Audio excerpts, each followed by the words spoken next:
everyone. It's nice to see you online. Thank you very much for joining today's webinar. A special thanks to Renus Logistics USA, Renus Projects, I should say, USA. And thank you very much, Ritesh, Nair, for taking the time and the effort to educate us all. Thank you so much. And we really look forward to hearing you today. The floor is yours. Thank you, Elizabeth, and thank you also for all the Excom team to give the opportunity and all who have joined in. Incoterms definitely is a subject that often comes up, so I'm glad, whoever decided to join. Not an educator at all, but just sharing the experiences and what I know, and I hope to learn from others in this interactive session as well. If anybody has any questions, please feel free to stop me and ask those questions, or we'll make it as interactive as possible so that way it doesn't get boring. I know my voice can be tiring at times, so let's go forward with that. So I'll just share my screen.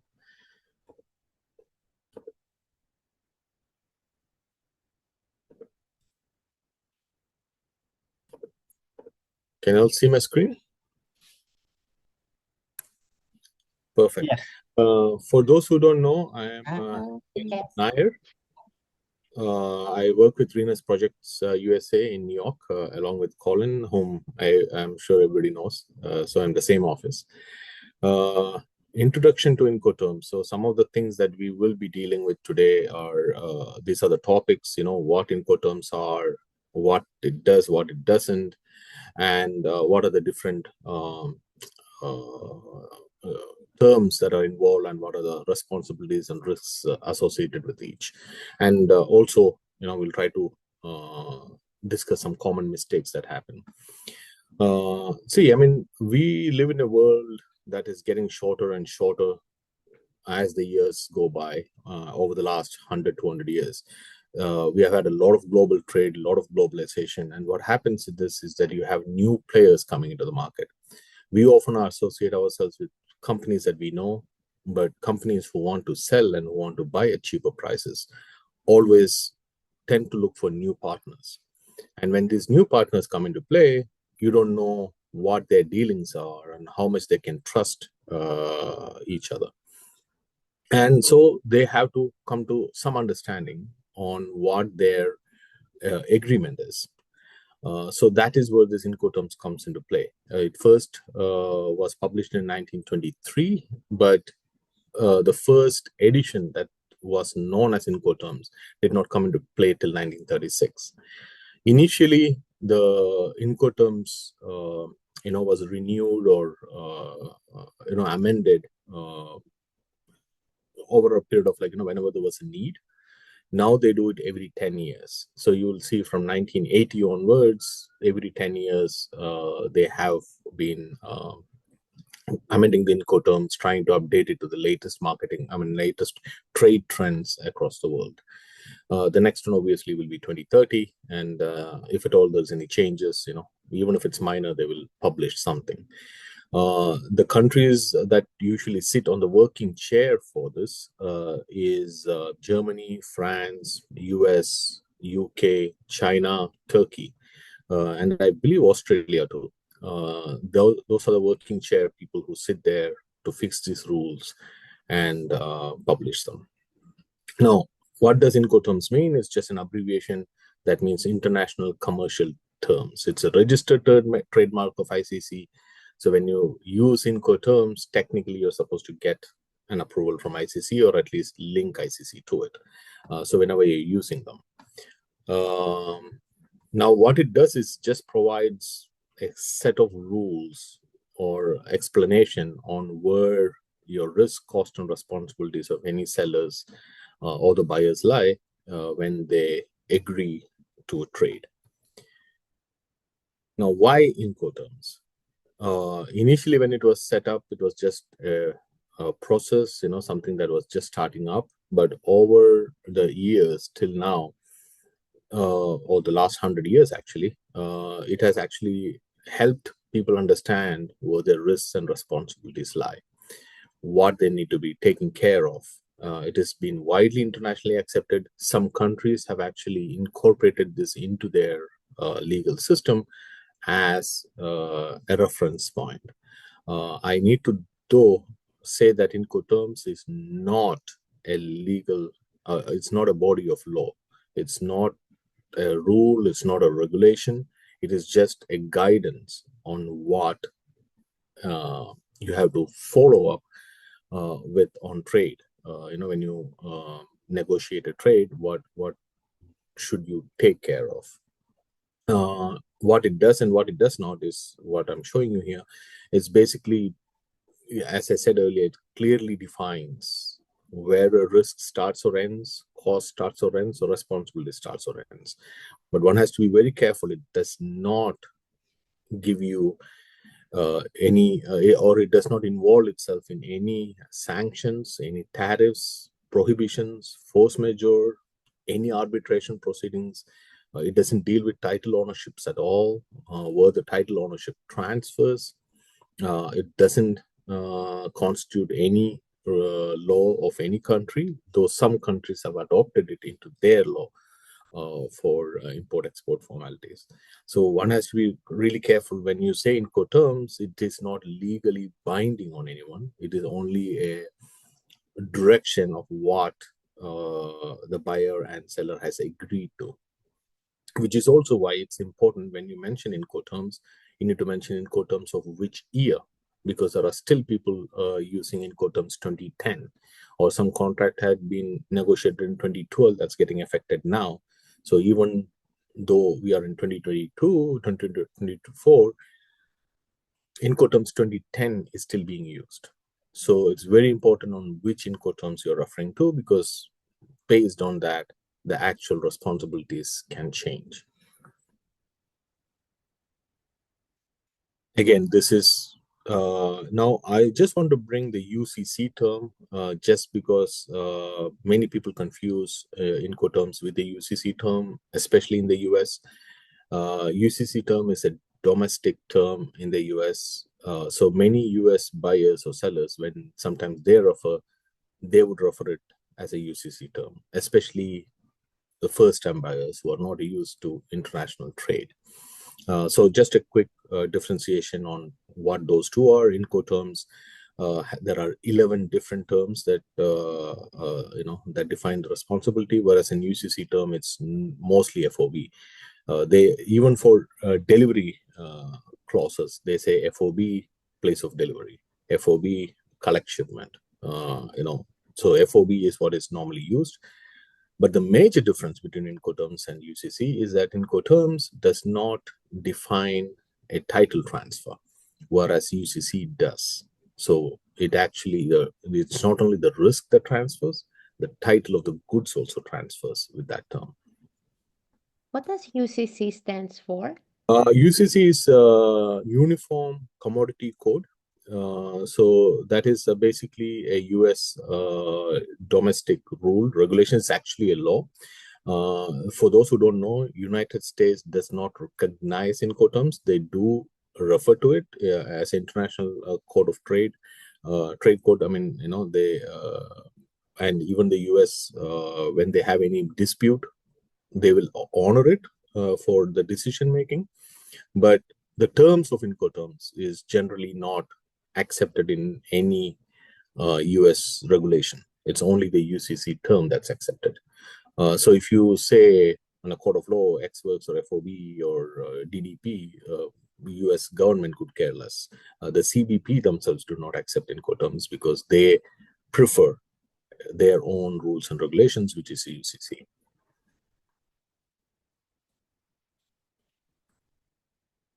Now, the classification of Incoterms, there are certain terms that are only for water and inland waterway. The rest of the terms can be used for any modes, including water.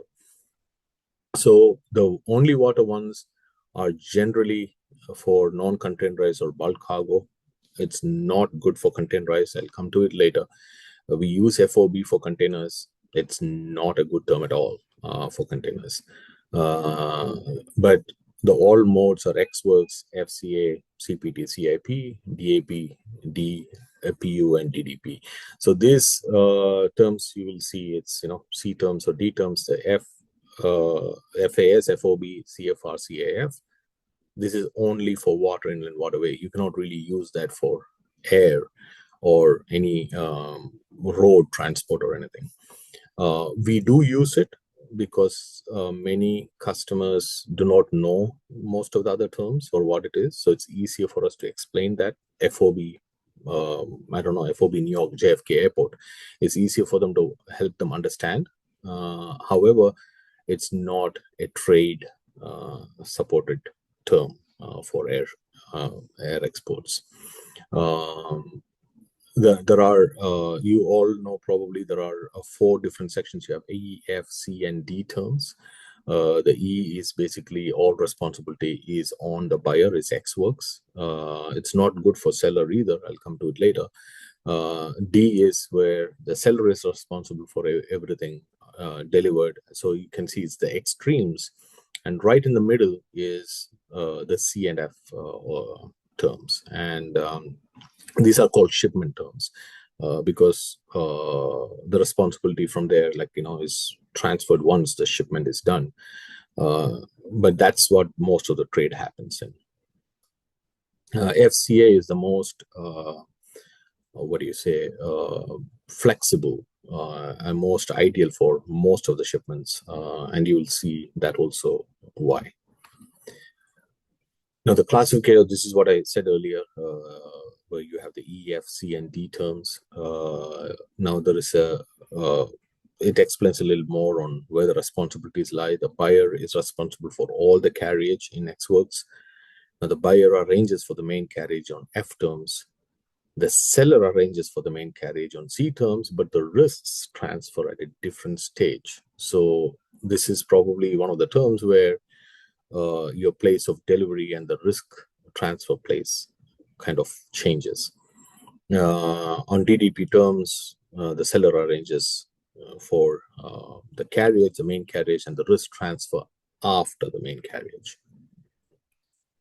So, I mean, you will see when I go through the slides after XWorks, you might see CFR come in, then we'll be going back to FOB, then we'll be coming back to D terms. The reason why I have that way is I am basing the slides on how the risks transfer, from what point the risk transfer. So instead of just how the shipment progresses or who's taking responsibility, I'm showing it the way where the risk transfer from one party to the other. The first, of course, is XWorks terms. Any transport mode covers under XWorks. The risk transfer when the goods are made available at the factory. Now, XWorks, you have to mention the name or the place. You have to name the place as an address: 123 ABC Street, Shipper's City, Shipper's State, zip code. That would be the most ideal way to do your XWorks terms, because then you're specifying exactly where the cargo should be made available. If a buyer and seller comes to a disagreement and they want to play games with each other, the seller can actually make this available over here on the back of the warehouse, and still is the buyer's responsibility to pick it up from here, because the seller is saying, hey, it is available, come and pick it up from here. So this is one of the simplest reasons why a place or location should be named as clearly as possible, because under XWorks terms, the seller has absolutely no responsibility on the cargo. He can make it available here outside the warehouse. It may be in rain, it may be in snow, it may be open to, I don't know, I mean, termites or whatever, the wooden packaging. And it's still not the seller's responsibility, because he has told the buyer that he has made it available. And it's the buyer's responsibility to collect it immediately. Now, the buyer has to ensure that his insurance covers not only from the point of pickup, but the point that it's made available. Because a seller can easily put their hands up if they want to play. I mean, I'm not saying that happens. Very rarely it would, because it's their warehouse. They will take responsibility for what it is. I'm taking only the extreme scenarios, what can happen, and in that case, what is it? And that's actually, I think I should have asked a question there. But what happens when the seller has notified buyers goods are packaged and ready for carriage, available for immediate collection, but buyer takes a week to collect and the damage happens during this period? It is the buyer's responsibility. No, when that happens.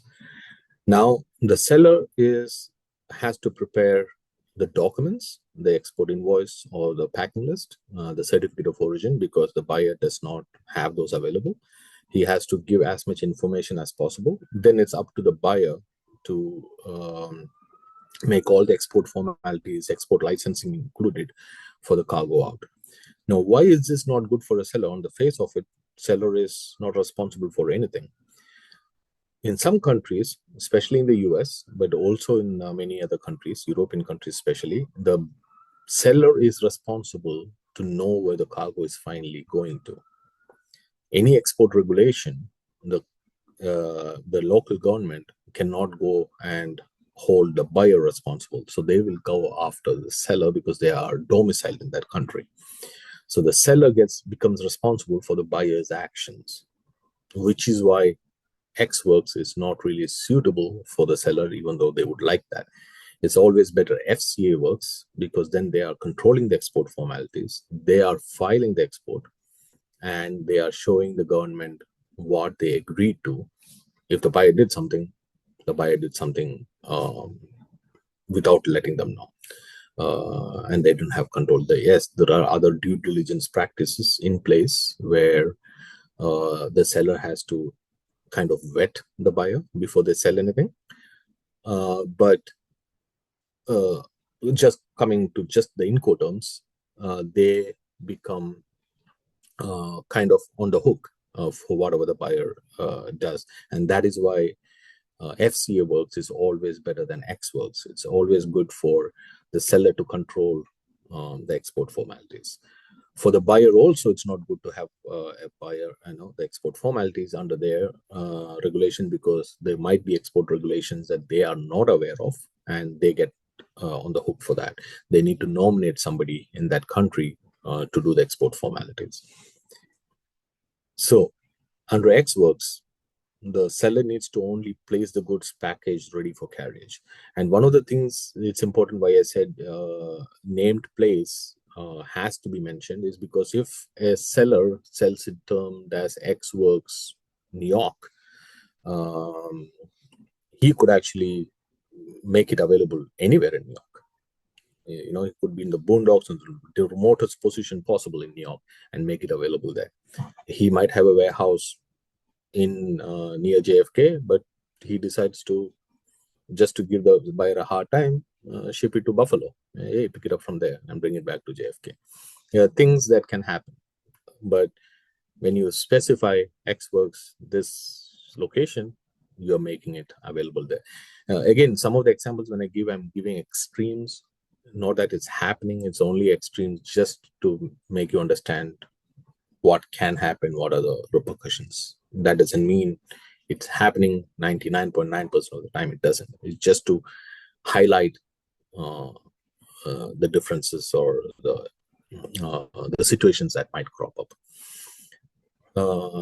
Now, this is best suited for domestic move within a country. So if this actually is a perfect example in project logistics, where you have a customer sitting in your country, but they have to pick up the cargo from, let's say from India going to China. So it's a third country export. Or you might have some free issue shipments that your customer wants to deliver from India to India, from one supplier in India to some other fabricator in India. So X Works is ideal for that. It's ideal for a domestic move, not for an international move. Now, one other thing you have to keep in mind is that the X Works, when the place is not mentioned, the seller has a right to choose where to make it available. Any questions on X Works?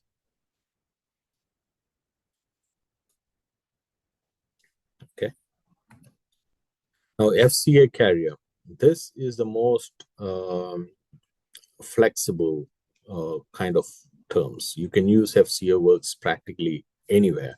It doesn't have to be at works. It can be at a warehouse in between. It can be the port. It can be the terminal.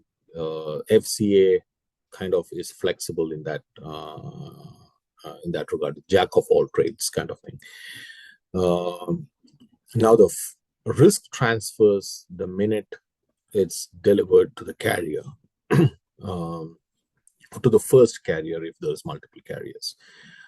So again, you have to mention the named place. If you say FCA works, the difference between FCA works and X works is that the seller becomes responsible for export customs clearance. That's the only difference. Everything else is, and they have to keep, the difference also here is they just have to make it available. So they don't have to load the truck.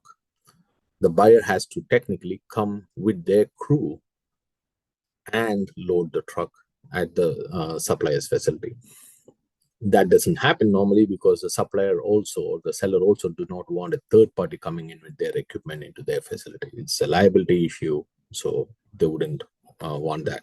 But technically, they're responsible for loading. A seller can actually charge the buyer for loading their truck because it's the buyer's cost.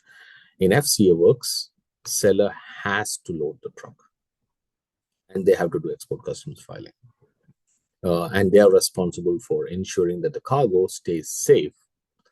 So FCA works is good for the buyer because they don't have to worry about where the cargo is because the seller will load them. They don't have to worry about the export clearance because that again is on the seller, but they are controlling the freight from here. The same way it could be at a warehouse where now the seller delivers this to the warehouse. Now the difference here is the seller is not required to unload. The buyer has to unload the truck. So he has to make it available at that named location, named place. So that is the difference. That's also very important why we have to mention where we are delivering it to. The costs and the risks, everything transfers at the same place as mentioned.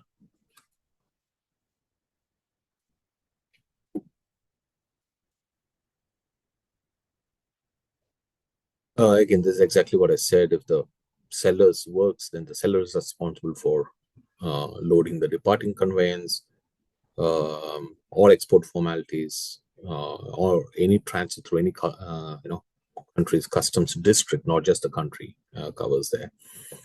Now, one of the things that's important here is a change from 2010 to 2020. In FCA, there's always this issue where the shipping lines would release a bill of lading only on an onboard bill of lading, and the banks would require an onboard bill of lading as proof of payment for letter of credits. So in FCA terms, there's always an issue because you're meeting FCA because that's always at an inland point. Those are usually 10-15 days before it gets on board, and you don't get an onboard bill of lading.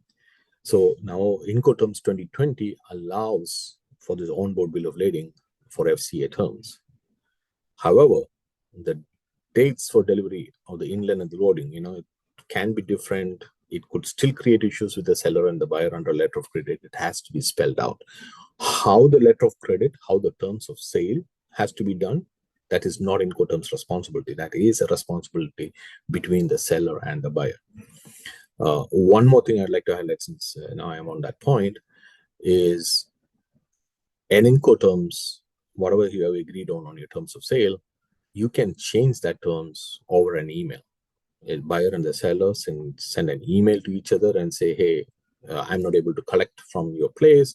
So instead of FCA works, I'm changing it to FOB Shanghai Port. They can make an email exchange like that, and that is considered a valid amendment to the PO for change of the INCOTERMs. You don't have to go through the entire process of changing the purchase order again, because a purchase order is the term of sale that defines all the title transfers and all the payment that needs to be made. INCOTERMs is just a guidance.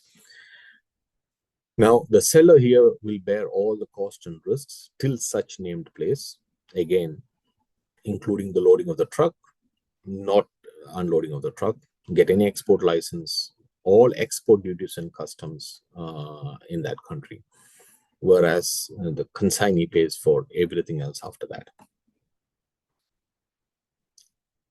Now, as I said earlier, from FCA, I'm jumping straight over to CPT. Now, why am I doing this is because of the risk transfer. You will see over here the risk transfer happens right at the cost, at the that's where the buyer takes cost responsibility, and the risk transfers at the same spot. At CPT, the seller is responsible till the named place, but the risk transfers immediately the cargo is loaded on the truck before the main carriage, which means any insurance, anything that happens from this point to this point, even though the seller has arranged for the transport, it is the buyer's responsibility, is the buyer's risk, not the cost, but the risk. So he has to take insurance. If somebody did not take insurance for anything that happened in between here, they are in for a loss, because the seller is not responsible for that. Now, how is the CFR different from CPT is also that the seller can opt to keep the cargo in its conveyance for direct loading to vessel, to minimize the exposure. But I mean, this CPT, this is the main thing that you will see. CPT is used also for all modes of transport, whereas CFR is only for the water transport. Now, here again, as I said, in CPT, two locations are important. One is where the goods are delivered, and the other is where the goods risk transfers. One thing you also have to keep in mind, I mean, in Incoterms, when you look at the ICC book, there are 10 different sections from A1, B1 to A10, B10, A being for the seller, B being for the buyer. All these different sections kind of define what the responsibilities are. The A2 is the section where the point of delivery comes into play. Now, the point of delivery, it need not necessarily be where the cargo is intended to go. Point of delivery is only where the delivery, according to the Incoterms, happens between the seller and the buyer, which is the named place. The insurance, again, is on the buyer's responsibility. CIP is again the same process. The only difference is that the seller takes insurance for the cargo. Now, if you look at it, the risk still transfers to the buyer at this point. So what the seller is doing is the seller is taking insurance on behalf of the buyer. The buyer is the person who can claim for any loss or damage. So the insurance holder would be the buyer. So that's the difference between CPT and CIP. Any questions? Nope. Yeah. I think this is a point I should just point out some questions, right? To just check that everybody's listening. I must say, now that you post, that it's an extremely professional presentation. I mean, thank you so much. I'm definitely gonna share this with all my staff. Also, for me, I find things that I didn't know, and I wish I had this when I took my exams and my master's degree, where I completely messed up with the specific topic. But it's so nice to have it. Thank you. So please carry on. Just now that we're on pause, make sure that nobody leaves at the end so that we can take a nice picture of all the participants, please. Yeah, sure. Ritesh, sorry. Yes. I have a question on the FCA. Do you want to leave it at the end? No, please go ahead and let's go. Yeah, because of course, as many of you they know, well, actually in Italy, everybody is selling a lot of X works, and we are trying always to make them understand where is the difference between X works and FCA, which is definitely more suitable than X works, but it's still hard. It's still a long way to go. because Yeah. everybody is selling either Ex Works or FOB. Slowly, it's getting to FCA. But I have one question on that regarding you mentioned that you can set on board when it's on FCA, you can set on board on the documents. So Yes. meaning, for just for my understanding, meaning that if I am to issue an house bill of lading of ours, I can put the pickup place FCA where is exactly defined by the seller and the buyer, and then I can put on board date in the moment I was picking it up. Is that right? Right, as long as your BL states where the pickup point is. And Yep, you also have to look at if at all there is a letter of credit involved. If the letter of credit of course. involved, then usually the bank say it has to be the sale date, which is where it is still not addressed. So that is one of the gray areas that they have. Even though Incoterm says that it allows you to have an onboard date based on the FCA date, or you could mention FCA Incoterms on the bill of lading and all the documents, and you can Mhm. still have an onboard date. But that difference on the actual sale date and the pickup date is still a gray area. You have to now look at the documents. What does the document say? What does the purchase order say? Yeah. Does it specify the sale date? If it does, then you have to go by the sale date, because Incoterms is only a guidance document. It is not a rule or a regulation. You can't go by Incoterms. You can only use Incoterms as a guidance. You still have to look at what other documents say. It Incoterms just facilitates the process that yes, it's allowed. Okay. Thank you very much. No problem.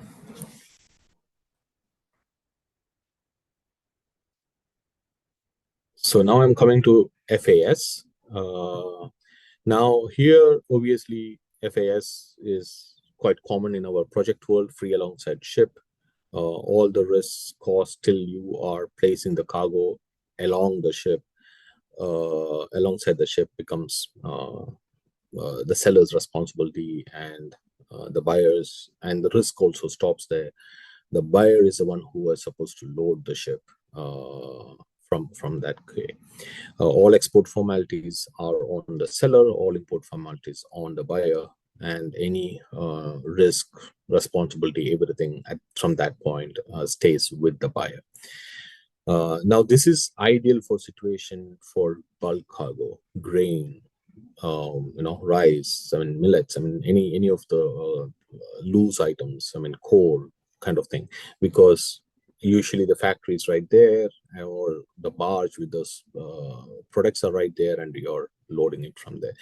Also good for break bulk cargo kind of shipments that we do. Now I'd like to have somebody answer what happens when the seller conveys with goods arrive before the buyer's vessel, or the buyer's vessel arrives before the seller's conveyance. Now you're free alongside ship, and me as a seller have delivered the goods to the place, but there's no ship. What happens?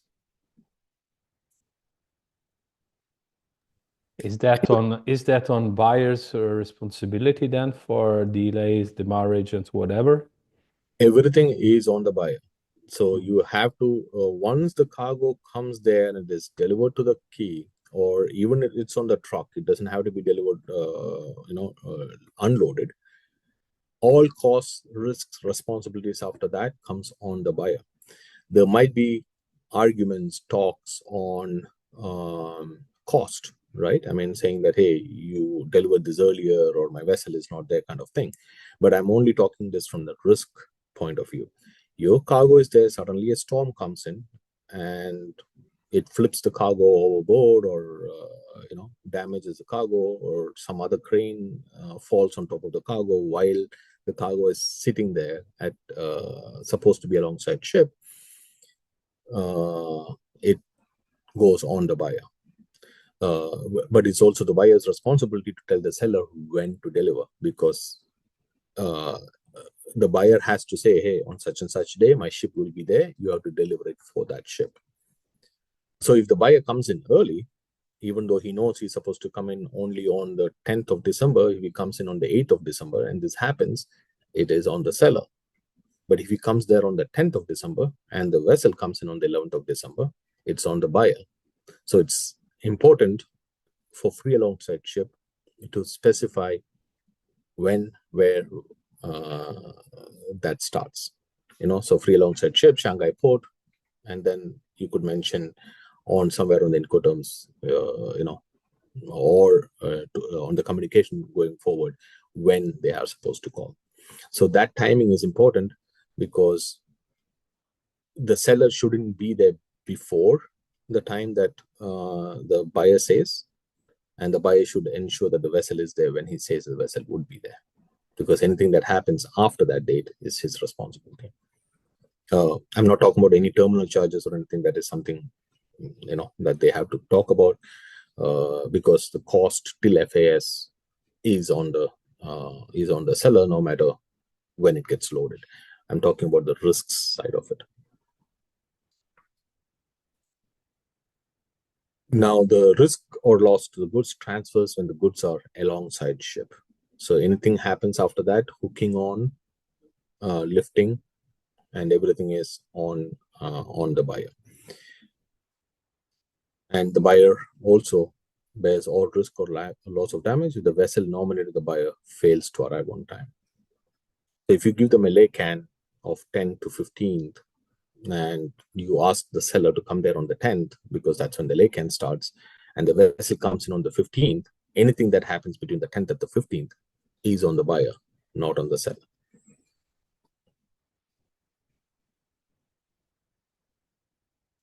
Now you have free on board, the most common one. We all know free on board.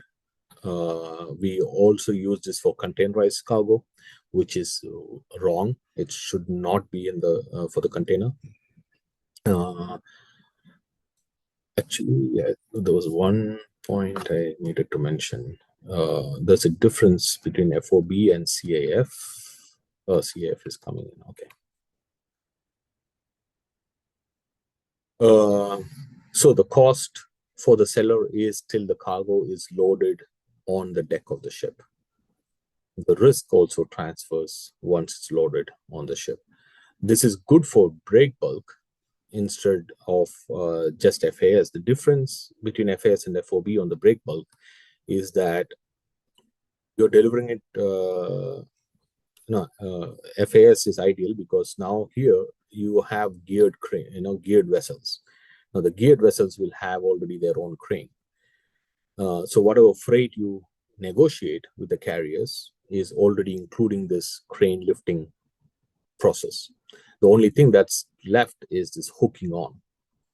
Under FAS, the hooking on is covered to the buyer because seller's responsibility finishes over here.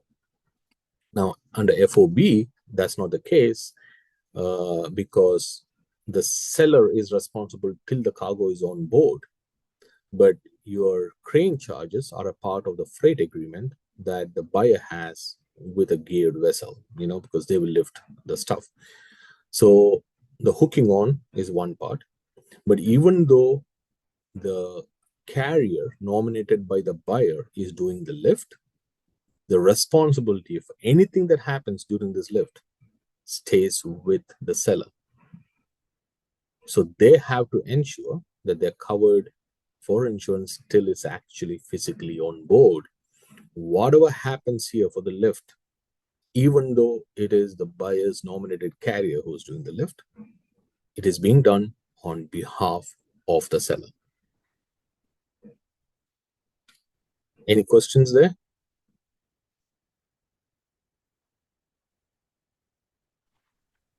Hello everyone. Hello, Ritesh. Yes, Murilo. Yes, Hi. hi. Yes, I see there are some confusions, at least here in Brazil, between the shipping terms and the Incoterms, no? Yeah. And sometimes, okay, you can have full liner terms hook to hook, which include it, but sometimes the buyer they're using a different shipping terms. Let's say liner in, free out, or free in, liner out, for example.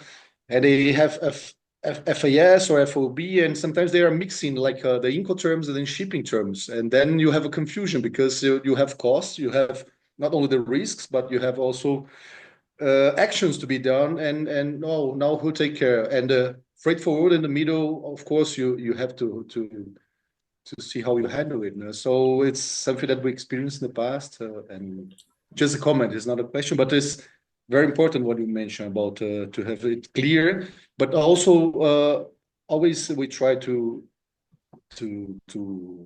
support our customers on the shipping terms, because sometimes they want to save some money, but at the end they have to pay anyway. Somebody has to pay, and somebody has to assume this risk. So when shipping on breakboard.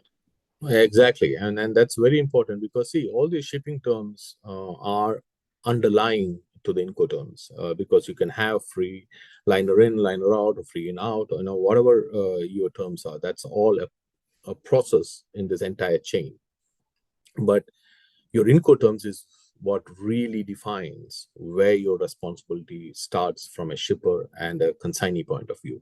Everything that's happens in between is a part of the process. Somebody has to take the responsibility. For instance, when you have liner hook to hook, many people don't consider that there may be actually a hooking charge. Many shippers will deliver the cargo to the port, and they say, hey, I'm not responsible for anything else, and the ship comes in, and then somebody doesn't agree on who's going to take on the hooking charge, which can be expensive when it's a big piece, because now you have to have a ladder put up or a bucket truck put up for hooking on and stuff like that. So sometimes it's 2,000, sometimes it's 3,000, and then the question comes in over those 2,000, 3,000. When it's a shipper and it's a known shipper or a known consignee, obviously it becomes easier to deal with it. But when it's a new customer, or the buyer and shipper, the buyer and seller is doing business for the first time, it can really create confusion. And that's where we as forwarders can step in and guide them, and or bridge the gap and say, hey, this is what the responsibility is based on the agreement that you have with Incoterms.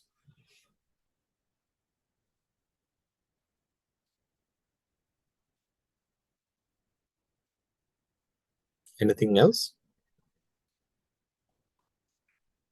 Okay. Now, I mentioned that it's not recommended for containerized cargo. Why? Because in containerized cargo, goods are often loaded inside the container at a off-site yard or the warehouse at the shipper's facility. Once it's loaded and once it's closed, there is no way to know where the damage has occurred. Insurance companies are not likely to, the buyers will have a hard time getting an insurance on that. Most of the insurance companies nowadays do give insurance, but there is a risk involved in it, because you really don't know where that responsibility starts. A shipper can actually deliver the cargo to a container yard. There might be congestion. They might have something that happened, and suddenly the vessel sails without taking that container, and that container is staying there, and there are next to sailings are blank. And the container is staying there, incurring storage charges, demurrage charges, which actually is on the shipper's account, because terms are FOB, and they are supposed to deliver it on board the vessel, even though the vessel has been negotiated and booked by the buyer, and the problem was caused by them. That is point of contention outside the Incoterms. But the seller is initially responsible to bear that cost, and then talk about claiming or whatever. That's just a agreement that they have outside the process. But if you go to a court of law, they would be responsible for whatever happens to that container on the stuff. There's a specific case we once had years back, where one carrier had issued a FOB bill of lading for a shipment that went out of I think it was Kandla or Mundra many years back.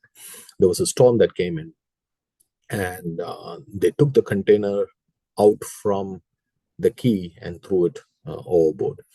No, actually, there were some containers on the vessel that went on overboard. But this the carrier had given an OPL, what do you say, that it was on board, an onboard bill of lading for this container that was already sitting at the quay. It was never onboarded. The shipper went to claim for the insurance company for loss of cargo. When they investigated, the container was still just sitting there on the yard without any problems. It was only the containers on the vessel that actually got affected, a few of them.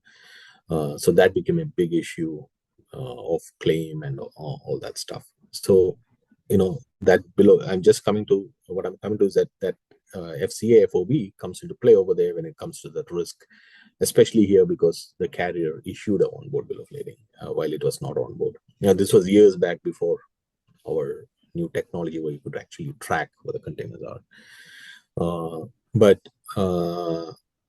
So whatever happens to the cargo till it's on board, any delays that happen on land is on the seller. Whereas if you make it FCA, port of export, once the carrier, the seller delivers this to the port, his responsibility is over. The THC at the port, anything that happens at the terminal, plus the ocean freight until the responsibility of getting it on board is on the buyer. Any delays that happen at the port, any congestion, the vessel sailing without getting it on board becomes on the buyer. So FCA is the most ideal sell for containerized cargo. It's not usually used because many countries still use FOB and CAF terms for their internal customs processes. For instance, in India, CAF is the import clearance term. I mean, if you have any clearances done, it is done on the CAF value. If you give them FOB value, they'll add the ocean freight to it to calculate the duties and taxes. In the US, it's FOB. So even whether it's containerized, non-containerized, it's always FOB. So if somebody gives you even a DDP invoice, you could actually deduct all your taxes and your ocean freight to arrive at the FOB value to reduce your duty amount. But given that, it's not ideal for containers. Now, CFR is the same way as CPT, only that it's only for sea or inland waterway. That's why I took it out, even though the risk transfers, I wanted to connect it with the sea. But here again, it transfers right once it's on board. Similar to what CPT is, the difference here is also that the risk transfers once the goods cross the rail of the ship. It doesn't have to be on deck of the ship. Whatever happens inside the rail of the ship is on the buyer. Outside, what happens on this is on the seller. Or the only difference between CFR and CAF again is insurance. So you have a similarity between CFR, CPT, CAF, CIP. The difference is only on the transfer of risks and which mode of transport you are using.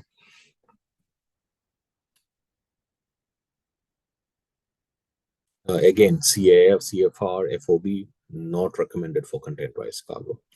So if you want to have freight all the way to destination, DAT is better, which is delivered at terminal instead of CFR or CIF. Delivered at terminal has changed to delivered at place, which kind of covers the discharge terminal. That is where the risk transfers. If your DAP is a named place, you have to deliver it to that named place outside the port, but you don't have to unload the truck. All your risks, costs, responsibilities stay till you are at the named place. Import formalities always is on the seller. I mean, on the buyer, sorry. They have to go through all the clearances. And DPU is delivered at place unloaded. So you will see the difference between DAP and DPU is only that you have to take it off the stuff. We used to have DAT earlier, which has now DAP, because that covers not just a terminal, it also covers any inland point, as long as it's not unloaded. DPU replaces DDU that many people know about. DDU is delivery duty unpaid. Now, this created a lot of confusion in Asian countries, especially, where the buyer would say, no, customs clearance, or the buyer would say this customs clearance is not my responsibility, only duties and taxes are. So you do the customs clearance and let me know what the duty is, and I'll pay the duty. But that's not the case. Under DDU, under DAT, all the import clearance responsibility was on the buyer. DPU kind of addresses this issue. So instead of saying delivery duty and paid, they say delivered at place unloaded. So they're not even talking about duties, or they're not even talking about any taxes or customs clearance. They take that completely out of the equation. They make it more clearer, and they make it they specify that the import formalities is on the buyer. Then you have finally DDP, which is delivery duty paid. All responsibilities are there on the seller, except for unloading from the cargo. So you will see the difference between DPU is that here the seller is responsible for unloading the goods, but not the import formalities. Whereas under DDP, they don't need to unload the goods, but they are responsible for the import formalities. So anything that happens at the time of taking it off the truck is on the buyer, any risk that happens. So this puts the maximum obligation on the seller because it includes import formalities. Never recommended for any seller. I don't know why many people agree to it, because especially in Asian countries, if you take responsibility for any actions within that country, you are liable to pay taxes for that domestic use, domestic services. So you have to pay tax on that domestic services, which probably many sellers don't account for. And then that's an additional cost that eats out of their profit because they didn't account for it in the past. So it's never recommended to have import formalities. There might be regulations that they're not aware of. There might be situations where you need license for importing and they're not aware. VAT is a perfect example. When you have a DDP coming into a European place, as buyer can say, hey, I'm not giving you my VAT number, whereas they will get VAT credit at some point for that import. Whereas a seller will have to pay that VAT out of their pocket. So that's pretty much on DDP. This is a small little sheet which we can share with you later on where the cost transfer and the risk transfer happens, kind of defines the process. Now, the best practices, again, this is something that I said earlier, make the intention as clear as possible. The format, the proper wording always is your chosen Incoterms, where your responsibilities start, or the named place, as Incoterms likes to say, and which Incoterms are you using? Is it 2020, 2010, whatever it is? Examples are here. FCA Shanghai Port, China Incoterms 2020 is one. FCA Supplier Works, Shanghai, China Incoterms, or even better if you can say FCA 123, FCA Works 123 streets, or DAP 123 street, whatever it is, Incoterms 2020. So you have to ensure that you mention Incoterms 2020 to ensure that is the right Incoterms that's being applied. Because as I said, responsibilities do shift a little bit, not too much, between 2010 and 2020. There's some clarification that has happened. Named place is probably the most important on sea terms because the destination and the place of delivery changes. There are two different sets of places in a named place on a shipment. One is where the cargo is headed, and second is where the risks transfer. Now, the common mistakes that happens is failure to specify an actual port. When it's a small country, it doesn't matter too much. Getting there is not that difficult. But when you have USA, when you have China, when you have Russia, it really matters. Because if you say FOB USA port, you could literally give it to any port in the US. Oswego is a port up in North New York, which nobody knows about. No vessel calls there except if it's an inducement. But if you deliver it there, the seller has a right to choose which port to deliver to. Then the buyer has to ensure that he takes it from there.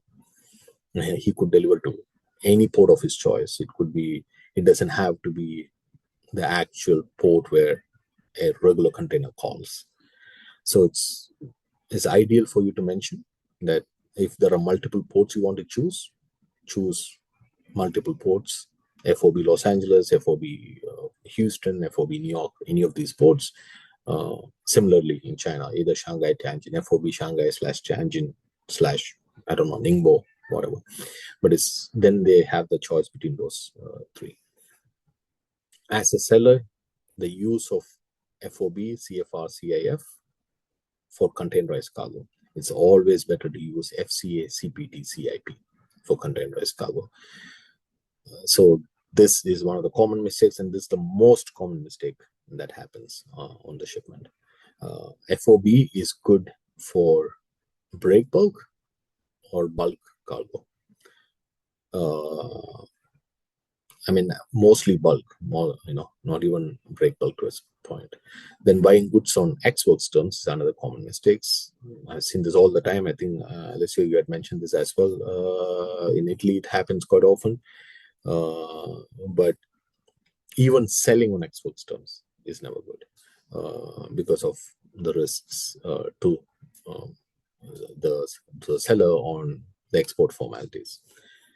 Now, buying goods on DDP terms, again, is not good for a buyer if they don't confirm that the seller can complete the customs formalities. If they bring the cargo all the way to the port and there is an issue, or for them to clear the goods because they did not know the process in advance, then it's an issue as well. Then your goods are there, but you can't take delivery of the goods. So what's the point of buying on DDP terms? So it's always better for them to also control the import process. Also because they get, in many countries, in India, you have import licensing. You get credit for, you can take advanced duty drawbacks against your imports. In Europe, you have VAT system where you can get the VAT credits for whatever you pay. So, different countries have different regulations, but they can take advantage of that as an import of record as well. Now, CIP, SCF terms, without confirming that the seller has sufficiently covered for the insurance. Now, when a seller takes an insurance under CIP, CIF, they do not have to meet a complete coverage. They need to just have the bare minimum insurance coverage that is needed. Whereas a buyer might not necessarily have covered all that. Now, another thing is assuming the title of goods transfers. INCOTERMs has nothing to do with transfer of titles. They will not transfer the title at all on INCOTERMs. So assuming that just because you have a bill of lading, the title transfers, doesn't happen that way. I think 7 is just a repetition. I guess that's it. Any questions, anyone? Thank you so much, Ritesh. It was an amazing presentation. Honestly, I'm not just saying that. Extremely professional, and I would be grateful to you and to Renus if you can allow us to share it also as a PDF presentation to our staff, except of the recording, I mean. There are already 2 questions on the chat box if you want to have a look. Yes, I'm just opening this. Are INCOTERMs 2020 the most common to be used nowadays? And what is the main difference between the second most frequently used?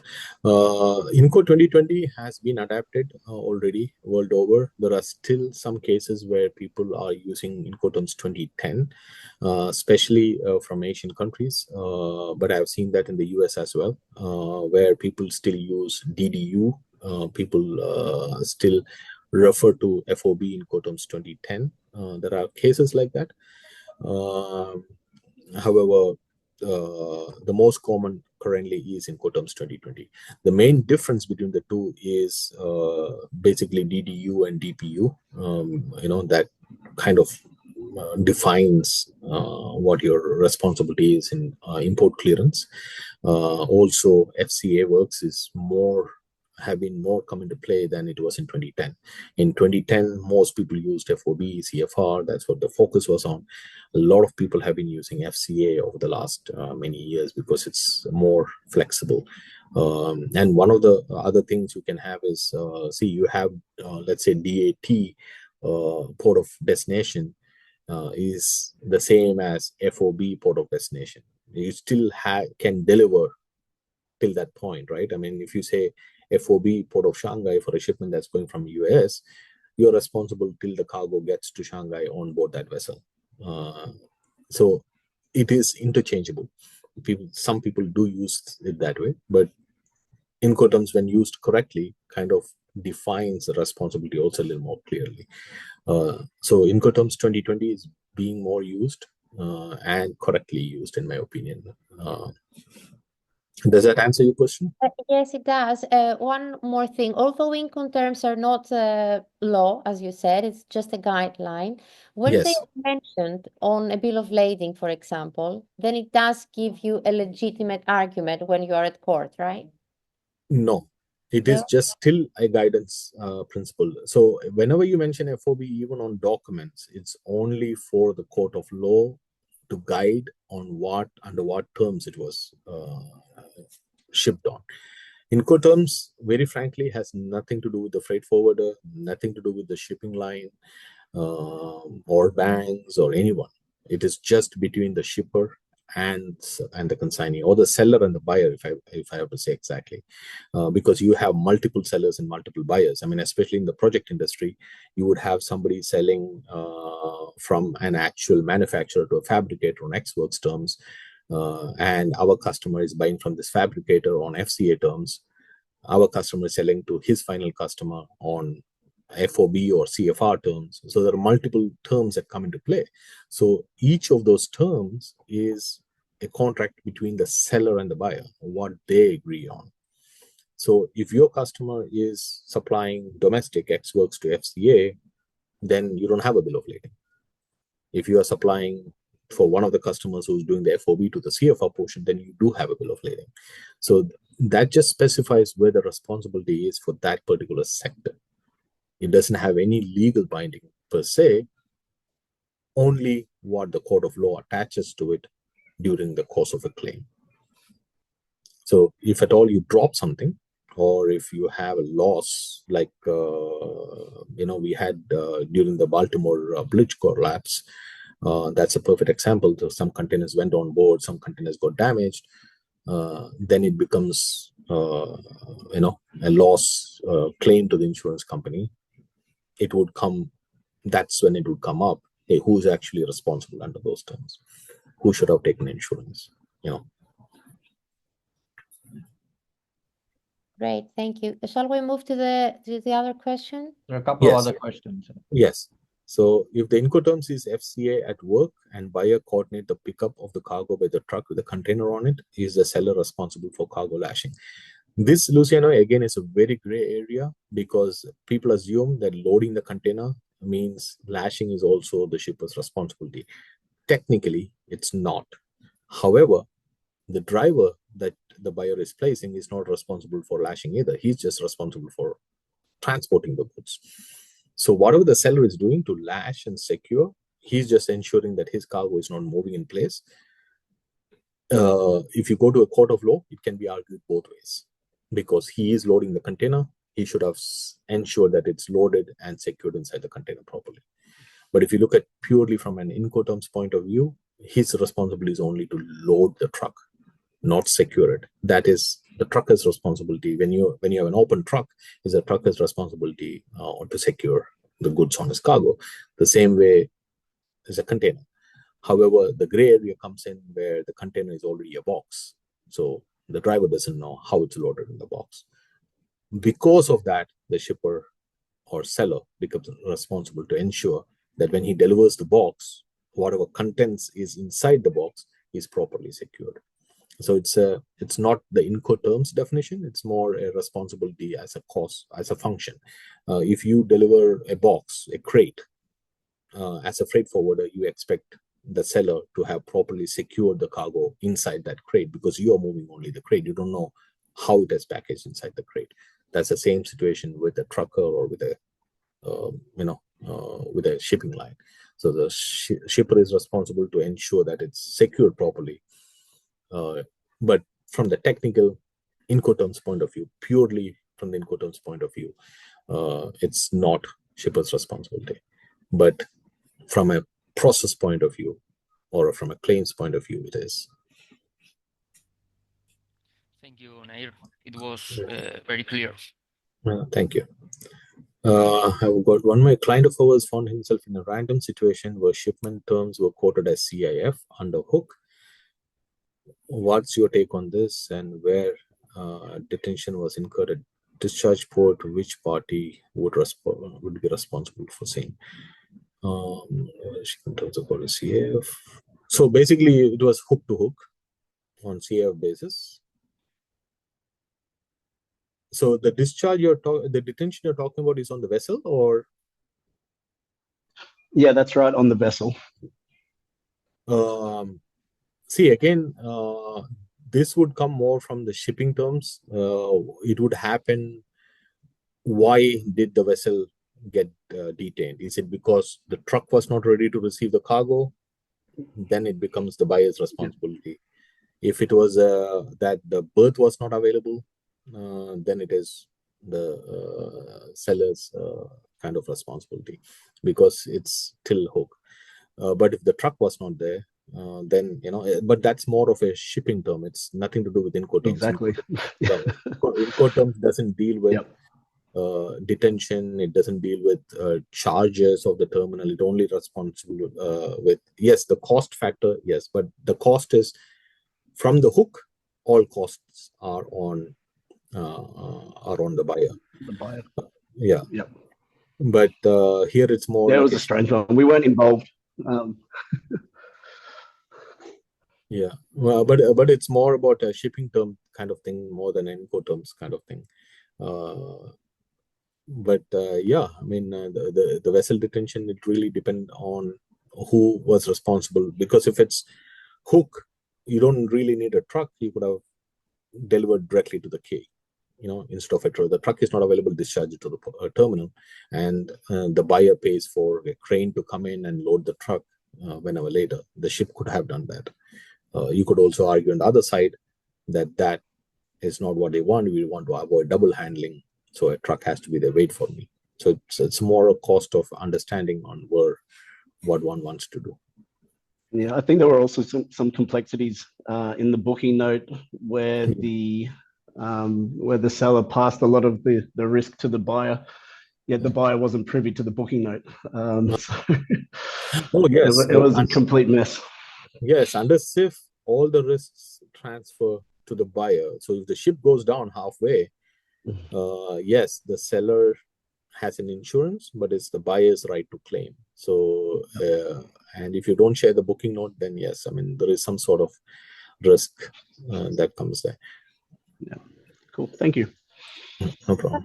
Thank you. Unless there's any other question, I would like to thank everyone for participating. Ritesh, of course, for taking the time and the effort. It was an excellent presentation, one of the best I've ever followed. Thank you so much. Thank you so much to the entire THLG community, because I see a lot of people have joined, and I see people from Europe, from Asia, from Latin America, from the US, from Australia. So that's amazing. Thank you so much for covering all these different time zones and making it to follow Ritesh's presentation. If we can now switch on our cameras, please, the ones who have access to a camera, and it's possible that we can take a nice picture. Andreas, are you taking the picture, or you would like me to step in and help you with that? Could you please do it for a second, because my laptop is acting very weirdly. But you know what they say about laptops and people, they follow the trend of the owner. So 1, 2, 3. Okay, thank you so much. If Julia can coordinate further so that we can have the recording and the PDF presentation to share with the other members, please. Of course, yes. Thank you so much, everyone. Thank you. Bye. Thank you. Thank you. Bye bye. Thanks, Ritesh. Thank you. Thank you. Thank you, everyone. Thank you all. Thanks.